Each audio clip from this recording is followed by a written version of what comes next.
definitely different. I spoke with a Michigan technology lawyer who is a daily user of ChatGPT. He leverages it for prospect education, client communication, work product creation, and marketing support. Let's get started. This is a good one.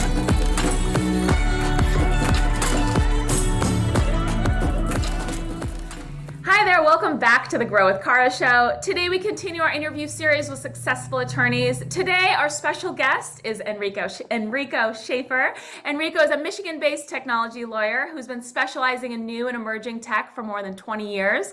He represents AI companies as well as service providers who are leveraging OpenAI and ChatGPT API. He's an expert on how lawyers and law firms can benefit from artificial intelligence. That's really what we're going to be talking about today. We're excited to have him here. Welcome, Enrico. Thanks for joining us. Thank you, Cara. It's a pleasure to be here. Yeah. So, Enrico, to begin, let's start with the why. Why is it important for lawyers to leverage and really embrace AI? Because they will no longer be lawyers 2 years from now if they don't. And that's just the reality of the situation, whether it's 2 years, 5 years, 6 months. And AI is not going to replace them, but lawyers who know how to use AI are going to replace them. It's going to be slow, fast. We don't know. No one really knows the answer, but it's coming, and the productivity that's gained from using AI is exponential. Yeah, I mean, it really has the potential of changing the practice of law as we know it, right? In ways that we've really never seen before. So let's get a little bit specific. So, I mean, how are attorneys using AI in their daily practice? Then maybe we'll get into some marketing, but let's talk about the day-to-day, starting with the basics, the foundation. Sure. And so I'm a power user, and I use AI all day long, every day. And so I've seen it in my own practice. I'm testament to the reality that I am doing some multiplier more per day than I was able to do before AI. And so here are the various ways that I do use it. ChatGPT, the web app, is a great tool for doing anything from, getting ideas for contract language. I've got a whole prompt series saved and bookmarked that will improve emails to clients, improve emails to adverse counsel, where ChatGPT is my assistant, is my personal assistant that knows me. I've programmed it, I've designed it to know me, is going to ask me to upload all the prior emails. It's going to ask me then next what it is I want to convey and what the tone is. And then it's going to give me 3 alternatives to work from. And more often than not, one of those 3 alternatives, short, medium, long, is a cut and paste perfect into email, into our case management system, into Skype, into these various tools. So, improving emails is certainly one piece of the everyday use of AI. The one tool that I think makes the most difference for me is the OpenAI Whisper technology. And Whisper is one of the many tools that's offered by OpenAI that is part of its kind of service offering on, if you have the app on your iPhone, the OpenAI app, which is here, this little white icon, it has Whisper speech to text AI-enabled transcription built really right into it. You also can access that through the OpenAI website, through its playground. And it's the best way to describe it is it's not Siri. It's bulletproof. It gets everything right. If you start a sentence and stumble and start again, it knows to only transcribe that second start. And so it's like 99.9% accurate. So all day long, I dictate everything into Whisper, and then I take that dictation, and again, emails, prompting for ChatGPT, updates to the client through our case management system, contract language, drafting, all of it. And no secretary has to type it up.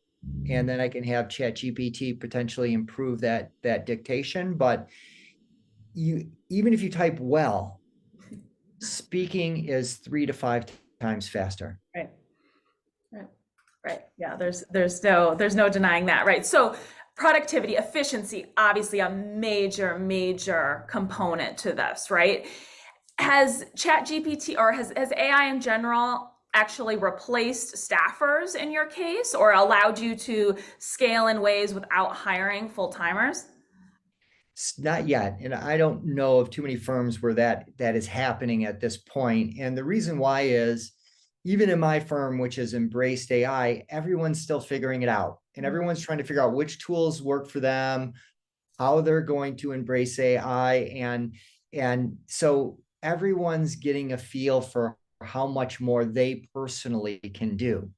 And as long as you have a good pipeline of clients, right, there's still more than enough work to do for everyone. And here's one of the ironies of, I think, in the practice of law, lawyers are like, oh my gosh, if I am able to do 3 times more in a day and I'm billing by the hour, what am I going to do for those other 2/3 of the day? And the answer is, you're going to do more work for your clients. Right.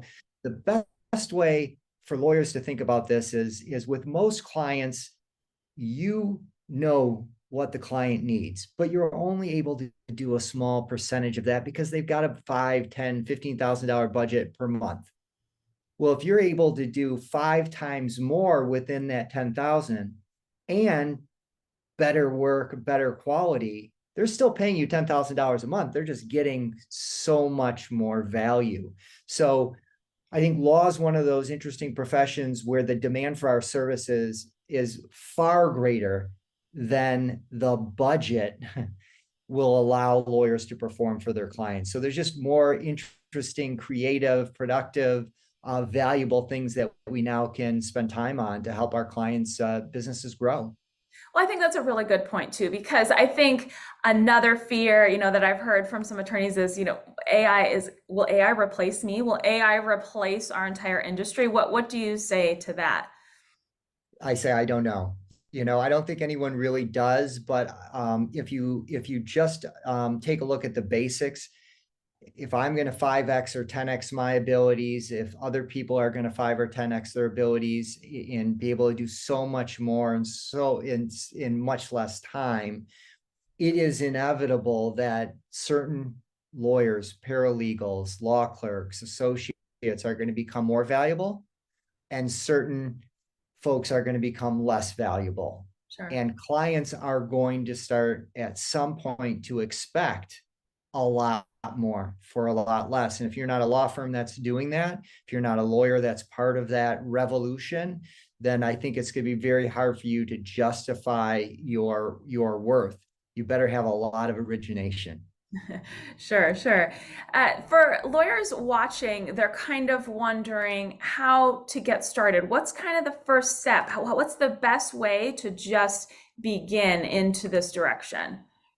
So I've got a YouTube channel that instructs lawyers on all of this stuff. So drop that in the description and you'll see that it's very practical, a stepwise process where first thing you got to do is you got to get your account with ChatGPT. You have to upgrade to ChatGPT Plus for $20 a month. Then I've got a whole video on how to set the security settings so that every interaction you have with ChatGPT is private, so that none of your client data or your firm's proprietary information is finding its way into the training model, right, and getting spit back out to someone else. Right. So there are different things that you have to do to set it up properly for privacy. Once you get that in place, then it's developing your prompts, what we call prompts, which are the way that we speak to our assistant, known as AI, as ChatGPT. And then you need to bookmark those prompts. You need to reuse those prompts, and that essentially is your personal assistant. So you don't want to have to give the same instructions to your personal assistant every single time. You want them to remember. You want to think of ChatGPT as a person, as your assistant who's helping you, and design it to be able to do those repetitive tasks again and again and again with very little effort on your part. And so there's a sequence to set all that up. And then it's kind of understanding what other tools are out there, whether or not it's the API plugins for Google Docs and Google Sheets, whether it's the Whisper technology, which is available only through certain open AI applications. There is hundreds now of plugins, but my view is don't bother with much of that right now because it's just anarchy. Most of them aren't ready for prime time, but you have to be aware of the legal specific platforms that are being developed. Westlaw, Lexis, all the big players are integrating AI into their systems, and you're going to need to know how to interact with those, but they're going to make it easy for you. In some ways, we won't have a choice Hmm. but to use AI because it's going to get baked into everything, Right, right? right. So right now is a very much of a learning and a get oriented period of time for lawyers and legal staff and judges and law students. Everyone needs to start getting their feet wet, understand how the technology works generally, how to use the technology so that when some of these really big leap forwards happen, you're in a position to take advantage of them. And so really it's just getting your feet wet and getting in the game at this point. Yeah, and getting in now, right? I mean, like you said, it's happening. It's inevitable. We're already there. So, take those steps now before it is sort of, too overwhelming or you feel too far behind, right? And I want to mention, you mentioned your YouTube channel. I can't recommend it more to any attorney who is interested in AI, leveraging the power of AI. Traverse Legal, right, is the name of the channel. Correct. Yeah, that's how I found you. So yeah, I would definitely suggest checking that out. And just like anything, you make a good point. You have to have the process in place. You have to have the system, the foundation in place to really kind of maximize the efficiency and the effectiveness, I think, of this, right? I mean, it's not about just, throwing here and there and expecting kind of, this magic to occur, right?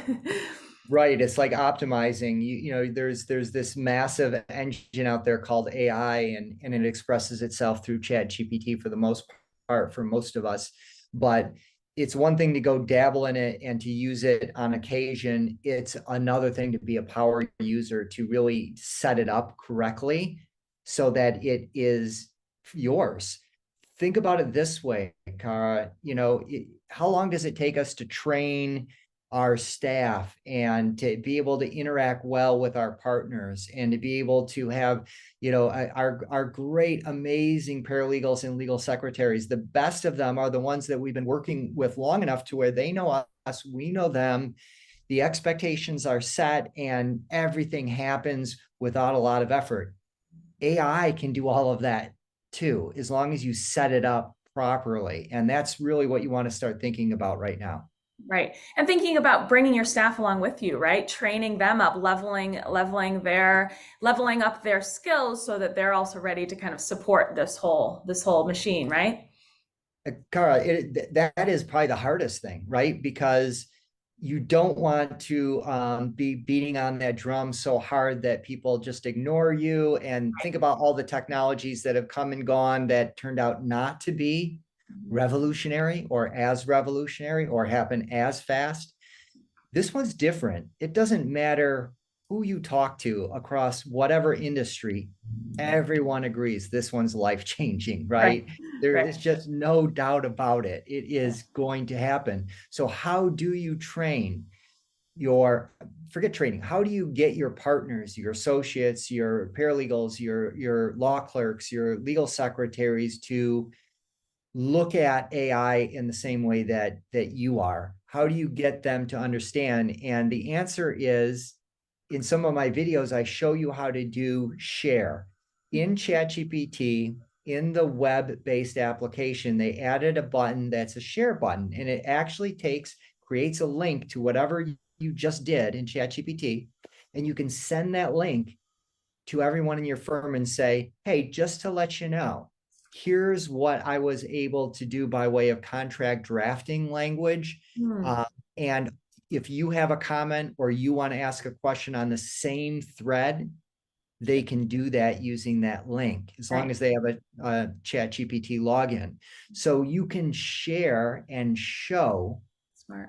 your staff, your partners, everyone else in your firm, what you're doing. And to me, I think that's been the most valuable for me internally. And it's the easiest way to convey, show them exactly what it just did. And so the share button is really important. I think the other thing is to, have someone in your firm who's comfortable with AI, start a thread on Skype or what have you, where you're just saying, hey, just wanted to let you know, drove up north this morning, spent 4 hours in the car in the passenger seat. We all know how hard it is to type in your computer while you're driving in the car.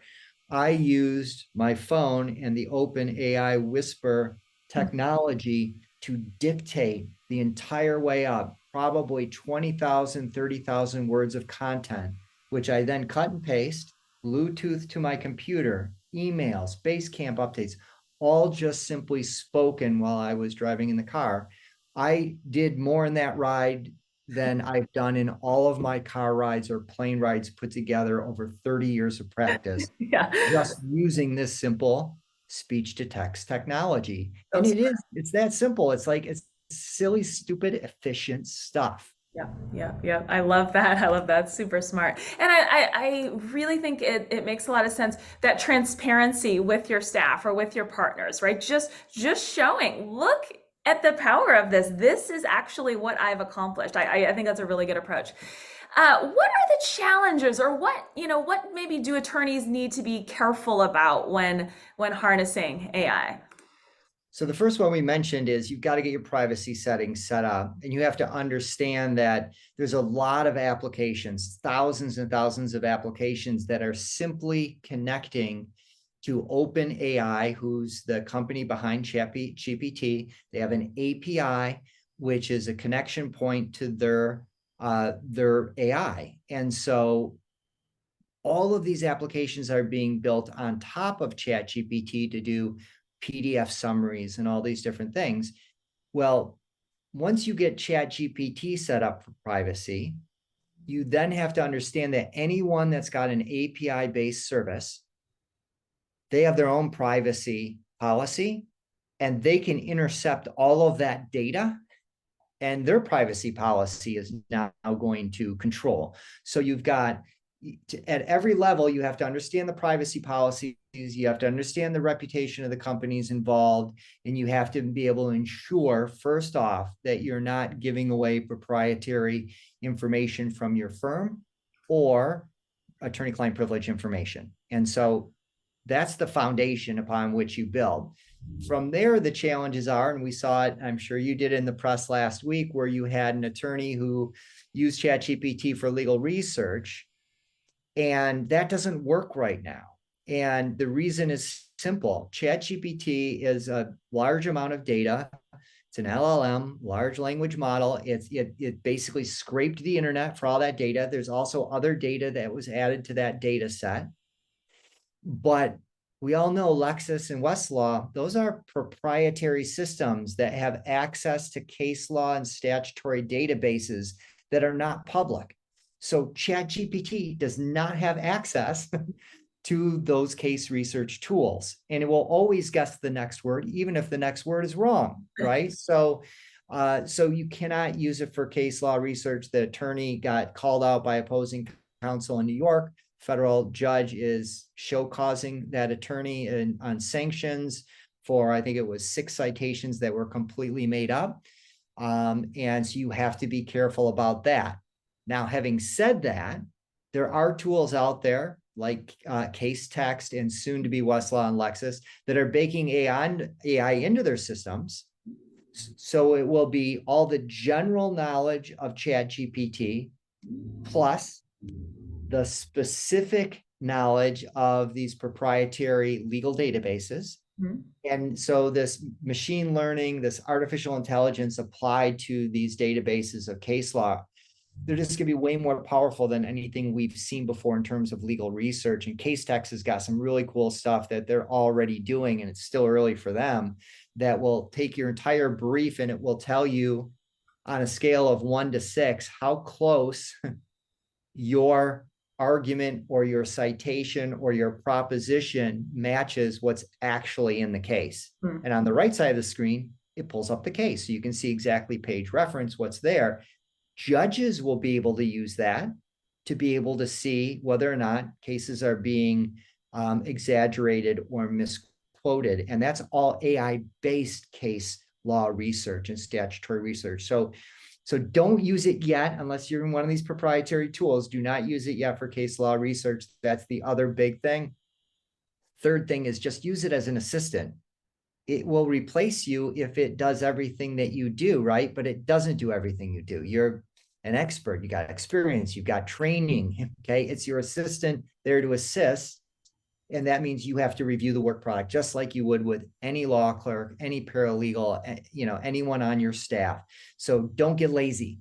Yep, exactly. Our James publishing content is actually, we're partners with Casetext and Lexis and Fast Case, and it's just like, it makes so much sense. It is an amazingly powerful tool. Very, very cool.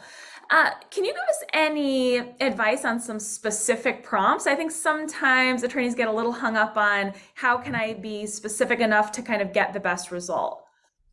Yeah, so I'd say there's generally kind of two categories of interaction with AI that are fairly, popular right now with the legal profession. The first is just the kind of interacting with the Chat GPT interface. And it's one thing if you want to go, ask Chat GPT to tell you about a particular legal issue, which it can do well as long as you're not asking for case sites. It usually gets the propositions of law correct because it's got that data. And so you can say, for instance, what are the elements of tortious interference with contract in Michigan? You'll get those correct most of the time. You want to check it, but it's pretty solid, right? And then you can ask about any of those elements. So that kind of question and answer is kind of the entry level, but then you want to take your prompts to the next level and get involved in more advanced prompt engineering. And it's really not that hard. What you do then is you talk at it, usually using whisper technology in a way where you're step by step working your Chat GPT through a process. So let me give you an example. This could easily be a prompt. Hey, ChatGPT, I've got a case that I'm working on, and we are trying to settle the case. The parties are getting closer to resolution. I don't want to go backwards or make the other side angry, but I need to take a strong position. What I want you to do is I want you to start by asking me to upload the most recent back and forth emails between the parties. Once I do that, I want you to ask me to give you bullet points of the main points I want to make in my response. And then I want you to provide me two options to work from as examples. One, mildly aggressive, and the other very aggressive. Do you understand? Boom, hit that. Yes, I understand, and I'm ready whenever you are. ChatGPT will say to you, please upload all the prior emails. So you can see now you've treated ChatGPT just like you would if someone walked through that door to assist you and you were saying, here's what we're going to do next. I need you to go out and do these things, right? So that kind of step-by-step process can be really, really powerful for attorneys. The other category of interaction is when you just upload information into one of the variety of different tools, including some of the PDF tools that are out there, where you might take the defendant's brief or combine a couple of different documents together, upload them as a PDF into one of these AI tools, and then you ask questions. What do you believe are the main arguments made in this brief by the defendant? And it'll answer you. If you were to say that the defendant was spending the most time on what factual sequence, which one would you identify? And it will go say, okay, it knows 4 paragraphs were spent on this one factual sequence. Well, that might be an indication to an attorney that like maybe that's a weak point for them, right? Because why are they spending so much time on that, right? So you just literally ask AI anything about that document. The examples are limitless.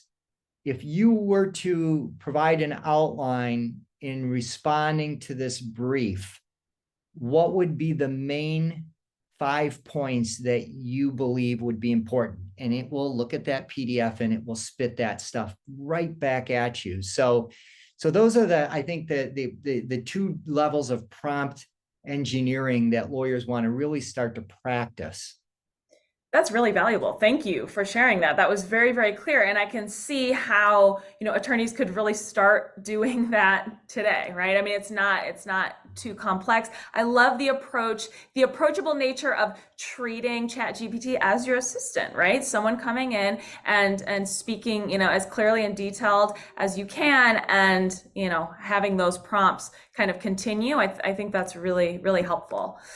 Uh, Enrico, I've heard you talk in the past about kind of the ways that prospects can use AI to, make informed decisions about their legal counsel or even compare attorneys. Can you talk a little bit about that? Sure. So one of the things we did several months ago is we launched a web app that was a client intelligence tool. So everyone's thinking about, how can AI help me? One of the ways that we think that AI can help our lawyers and staff is by making our clients smarter. That smart clients make better, more informed decisions. And so the concept here is that as lawyers, we tend to give the same speech again and again and again, and that's billable time. So you have to be careful. Like, you talk all day, but you can't talk all day, right? So we developed something called Traverse AI, which is client intelligence tools broken down by topic. So let's just say the topic is trademark clearance. We always telling clients, you got, just because you didn't show up on Google doesn't mean that you're not infringing someone else's mark. You've got to go through a trademark clearance process. So we developed a web page that's got, I think, eight questions that every client should ask about trademark clearance. And all they do is click on the question, and then the AI educates them and then tells them, if I were you, here's the next question I would ask. Do you want to know the answer to that? And then they can ask any question of the AI. And the trick here is, Cara, that clients, they don't know what the questions are. Right. So across AI, if you've got expertise as a dog catcher, your people, your population does not know what the questions are. Right. So as experts, the one thing that we do have in our favor against AI coming for our jobs is that we know what the right questions are, whereas AI will simply answer questions. So this tool allows the expert to pre-populate the questions for clients, and then that client can come to you after interacting with that tool. And now they're an educated client. You're not having that initial conversation. They already know 10 times more than you would have been willing to bill them to tell them. They got all their questions asked, and now you're having a really meaningful conversation about what comes next in trademark clearance, whether or not they need to start again with a new mark because they learned enough to know that they already are doomed on their mark, that kind of thing. And that application we think is so valuable that we not only offer it for free, we're creating a plugin which should become available in the next couple of weeks that anyone would be able to put that same technology onto their website. Whether you're a lawyer or a dog catcher, if you've got expertise, the questions, pre-populate the questions, and then your customers, your population gets to interact with those tools and become smarter. Very cool. Very cool. And an educated client is a higher quality client, but they're also qualified, right? So maybe there's a lot of self-screening that occurs in that process as well, where your team, you personally or your team isn't bogged down in kind of sifting and screening through, which is a lot of time wasted, I would assume. Yes. Yep. And it's a hard thing if you happen to be billing, because it's not a free consultation, it's past that point. Clients have a sense of value, and if if $3,000 into it, it's you lose, right? Right. They're never going to be happy with that. It is valuable. They knew not to go any further, but they would have rather been able to get there much quicker and much less expensively. And AI has the ability to help clients really become smart and then use their lawyers for the fun, strategic, high level stuff that we as lawyers want to do anyway, but oftentimes never get there because we're bogged down in administrative hourly work. Sure. What about using AI for marketing in general? Do you have experience with that or any advice there? Yeah, so it is, I would say, besides coding software, the number one use for AI globally right now is on marketing, right? So it's as simple as, hey, I need 10 ideas for a blog post about this issue. Okay, now draft me a blog post. You have to make sure you change the text so it's not AI detected by Google. But that simple stuff is all available right now to be able to create great content. Now, I use AI in a variety of different ways. For instance, on my videos where I'll use Midjourney to generate the picture of the lawyer for the thumbnail for my YouTube video that I'm going to put alongside the text. So lawyer, I say to Midjourney, create an image with a lawyer flying on a plane. He's got a cell phone in one hand and a laptop in the other. I want it to be a cartoon, but I want him to be in a suit. And I want him to be excited about the fact that he's using technology to win. And boom, I get this amazing image that's spot on there because my thumbnail. I then take my audio from my recordings and I plug it into an Adobe product that will improve the audio quality of any podcast, make it perfection. And so I upload it to that. I take my audio out of the video, I upload it in that tool, and it comes back and it sounds like I'm in the highest end studio that there is. And then I take that and I put it into fireflies.ai, which then transcribes the entire audio file, summarizes it, and I can ask any question about that transcript to create the title, to create the initial description that goes into the YouTube video. It's endless. And so if you really want to win using AI, you have to think about the way it's going to market you. And if you are an attorney who is bent that way, AI has the ability to just blow you up and put you past. My AI videos for lawyers went through the roof as soon as I started publishing them because there's a lot of lawyers who want to know about AI. Right, right. Absolutely. I'm taking notes for myself personally here using these apps. That's great. You talked about Midjourney. What is the audio cleanup platform that you So mentioned? the audio cleanup platform is, let me give you the exact title of it. Okay, just so our audience. It's an Adobe beta product and it's Hmm, called Enhance Speech from Adobe. great. And Okay. so if you plug that in, it's a web app. You upload your audio to Adobe to this website. It takes a little bit of time, but it cleans it up. If you happen to be standing in the middle of Times Square in New York, it'll remove all the background noise. Wow. Wow. That's great. That's cool. And many of my past guests are using ChatGPT to, whip up an Instagram script, and all of these things that just used to be big hurdles, right? To sit down and take hours to kind of create this content is certainly, not the case anymore. So, Enrico, before we wrap up, I always like to ask my guests if a lawyer watching only has time to adopt one, maybe two of your tips, what would you recommend? I would say that the two things that I always want lawyers to understand at this point, June 2023, right, is that, again, I think we started here. AI is not going to replace you, but lawyers and legal staff who know how to use AI better than you are a threat. So this is mission critical stuff. This is not, I don't want to use email and my secretary is going to print it out and put it in my inbox kind of stuff. This is survival based stuff. The other thing that I think we also touched on is you have to dial in the security aspect and the privacy aspect because of the nature of what we do as lawyers. And you can do that. You can bulletproof the security and data privacy issue, but you have to know how to do that and go through those steps and set the systems up correctly. So that has to happen on a firm-wide basis. You need acceptable use policies for your law firm that tell all your lawyers, all your staff, what tools they can use, what tools they can't use, how they can use those tools. You have to have a point person to set those tools up for people or great instructions on how to set them up for data privacy and build that foundation of support for your law firm so that it's done right and get that initial buy-in.